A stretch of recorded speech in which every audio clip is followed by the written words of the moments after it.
দেশে প্রায় টানা ১ মাস ধরে চলছে তীব্র ও অতি তীব্র তাপপ্রবাহ। এত দীর্ঘ সময় এমন তাপপ্রবাহ এবারই প্রথম।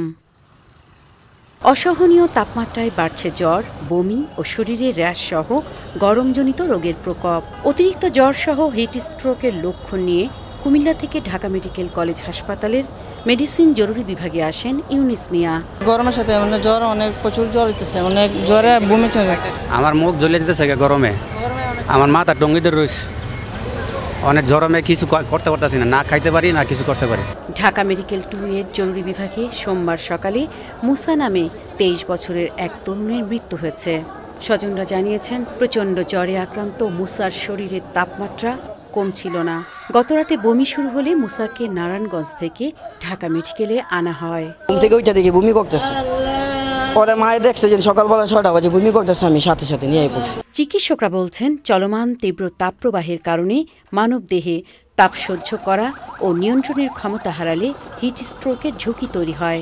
হিট স্ট্রোকের আগে শরীরে কিছু লক্ষণ দেখা দেয়, সেগুলো আমলে নিয়ে পর্যাপ্ত পানি পান ও তরল খাবার খাওয়া, ছায়ায় অবস্থান করা এবং দীর্ঘ সময় প্রখর রোদে না থাকার পরামর্শ দিয়েছেন চিকিৎসকরা। মানুষের যে টেম্পারেচার বা তাপমাত্রাজনিত যে মেনটেনেন্স উইদিন দ্য বডি, সেটার কিন্তু একটা রেগুলেটিং সিস্টেম আছে।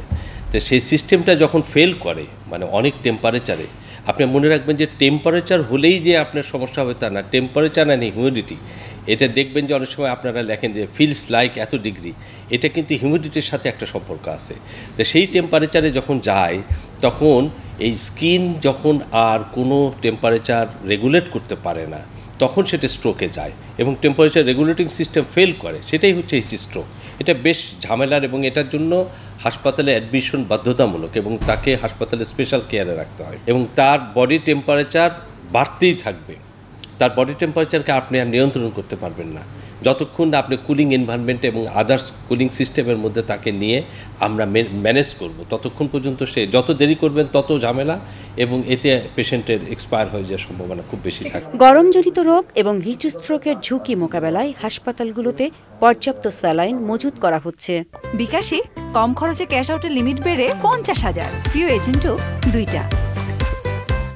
সোডিয়াম ইলেকট্রোলাইট বা তরল অংশ যেটা চলে যায়, যার ফলে তারা ক্লান্ত বোধ করে এবং তাদের মানে হাইপোভলিউমিয়া হয়, তাদের যে রক্তের পরিমাণটা মানে শরীরে যে পরিমাণ পানির দরকার সেটা থাকে না, যার ফলে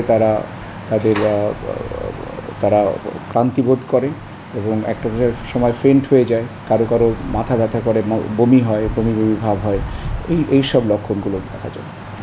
বেশিরভাগ রুগীকে ফার্স্ট এইড, দ্যাট ইজ তাকে তার গাটা মুছিয়ে দিলে বা স্যালাইন দিয়ে তাকে কিছুক্ষণ রাখলেই দেখা যায় এইসব রুগীদেরকে আমরা ছেড়ে দিতে পারি। কিছু জায়গা আমরা ইয়ারমার্ক করে রেখেছি যে এখানে যদি প্রয়োজন হয় আমাদের নর্মাল বেডে আমরা হয়তো যদি সংকলন না হয় তাহলে সেখানে হয়তো আমরা রাখবো। রাজধানী সহ তীব্র তাপপ্রবণ এলাকার মেডিকেল কলেজ হাসপাতালগুলোতে সোসাইটি অব মেডিসিনের উদ্যোগে সভা ও সেমিনার করে হিট স্ট্রোক ও গরমজনিত সমস্যায় জরুরি চিকিৎসার তথ্য দেয়া হচ্ছে। জান্নাতুল বাকিয়া, কেকা, চ্যানেল আই, ঢাকা।